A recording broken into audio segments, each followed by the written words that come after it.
ABN Maharashtra में आपका खैर मकदम। मैं हूं मुनीर आरिफ खान।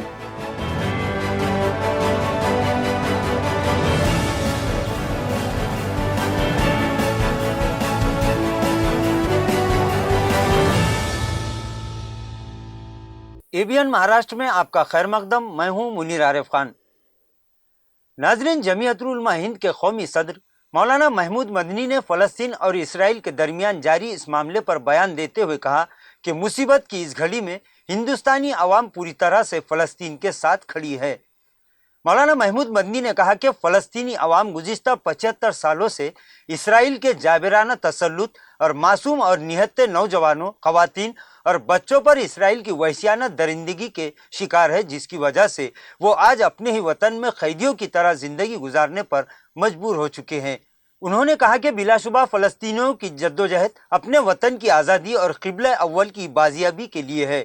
उन्होंने इस जंग की असल जड़ और बुनियाद इसराइल के जरिए फ़लस्तीन की सरजमीन पर नाजायज़ कब्ज़ा और इसकी घटिया सोच को जिम्मेदार ठहराते हुए कहा कि अब वक्त आ चुका है कि फ़लस्तीन को एक खुद मुख्तार और आज़ादाना रियासत का क़याम अमल में लाया जाए। वहीं इसराइल और फ़लस्तीन की जंग को लेकर हिंदुस्तान के गोदी मीडिया के जरिए बेहूदी रिपोर्टिंग को शर्मनाक करार देते हुए उन्होंने खूब लताड़ा और कहा कि अपने हक को हासिल करने के लिए लड़ने वाली कौम को दहशतगर्द बतलाकर गोदी मीडिया हिंदुस्तान के मेमारों को भी कटहरे में खड़ा कर रहा है।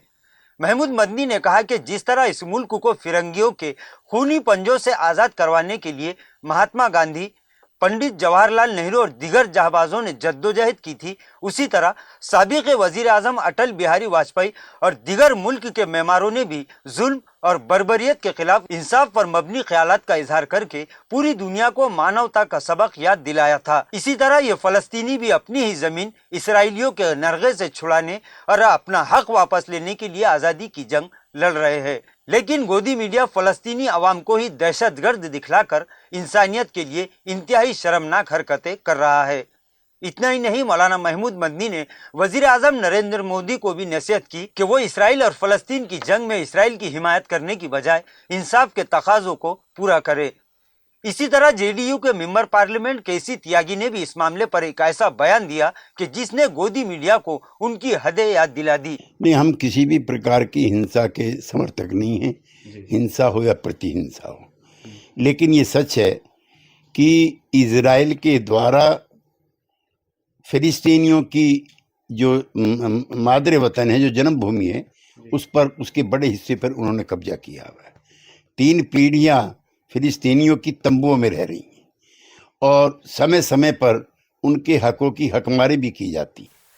केसी त्यागी ने कहा कि फ़लस्तीनी अपने मादरे वतन को आज़ाद कराने के लिए पिछले 70 सालों से कुर्बानियां देते आ रहे हैं, जबकि इसराइल कई सालों से निहत्ते फ़लस्तीनियों पर, यहाँ तक के बच्चों और औरतों के साथ साथ अस्पतालों पर भी हमले कर रहा है, लेकिन कोई इसकी इस हरकत पर इसे रोकने और बोलने की हिम्मत दिखाने के लिए तैयार नहीं है। केसी त्यागी ने कहा कि इस वक्त सबसे बड़ा आतंकी इसराइल है, जो अरबों की जमीन पर नाजायज कब्जा करके बैठा है और उल्टा इस जमीन के असल हकदारों पर जुल्म और बर्बरियत की इंतहा कर रहा है। साबिक वजीर आजम अटल बिहारी वाजपेयी के फ़लस्तीन की हिमायत पर एक सहाफ़ी के सवाल का जवाब देते हुए केसी त्यागी ने कहा कि इस मुल्क के साबिक वजीर आजम अटल बिहारी वाजपेयी ने फ़लस्तीन के ताल्लुक से रामलीला मैदान में जो तारीखी खिताब दिया था, वो आज भी हिंदुस्तान के अवाम को सुनना और याद रखना चाहिए। स्पष्ट कर चुके हैं। गलतफहमी को दूर करने के लिए मैं कहना चाहता हूं कि हमारे प्रश्न को पूरा। इसी तरह उन्होंने ये भी कहा कि यूएन की जानिब से कम 1 दर्जन लेटर जारी करके ये कबूल किया गया कि इसराइल ने गासिबाना तरीके से फ़लस्तीन की ज़मीन पर कब्जा कर रखा है, लेकिन दुनिया की कोई ताकत इस नाजायज़ कब्जे से इसराइल को हटाने और फ़लस्तीन को उनका हक दिलाने के लिए आगे आने के लिए तैयार दिखाई नहीं दे रही है।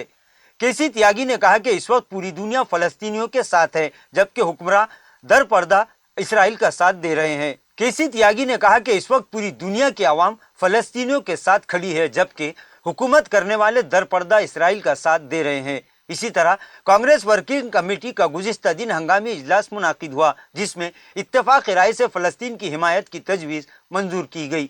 वहीं मारूफ मुस्लिम स्कॉलर तस्लीम रहमानी की जानिब से इसराइल اور فلسطین کے تعلق سے گزشتہ میں دیا گیا ایک بیان بھی اس وقت سوشل میڈیا پر کافی وائرل ہو رہا ہے۔ ناظرین، تسلیم رحمانی نے اس تعلق سے یہ کہا تھا کہ ساری دنیا کی حکومتیں اور طاقتیں جو جمہوریت کا ڈھنڈورا پیٹتی ہے، وہ دنیا بھر کی حکومتیں خود جمہوریت کو برداشت نہیں کر رہی ہیں۔ یہی وجہ ہے کہ 2006 میں جمہوری طریقے سے فلسطین میں انتخابات کروائے گئے تھے اور کروڑوں لوگوں نے جمہوری حق کا استعمال کرتے ہوئے یک طرفہ متحد ہو کر حماس کے حق میں ووٹ کیا تھا اور حماس نے حکومت قائم کی تھی جو جمہوریت کے دشمنوں کو برداشت نہیں ہوئی اور محض ایک سال ہی میں اسے غلط ثابت کر کے جمہوری حکومت کا خاتمہ کر دیا گیا تھا، جو شرمناک ہے۔ اسی طرح انہوں نے یہ بھی کہا کہ اس حکومت کو ختم کرنے والا واقعہ تاریخ میں کالے حرفوں میں لکھا جائے گا۔ ناظرین، آج کے لیے بس اتنا ہی۔ کل پھر ملاقات ہوگی کچھ نئی خبروں کے ساتھ۔ تب تک کے لیے میں منیر عارف خان آپ سے اجازت چاہتا ہوں۔ اللہ حافظ۔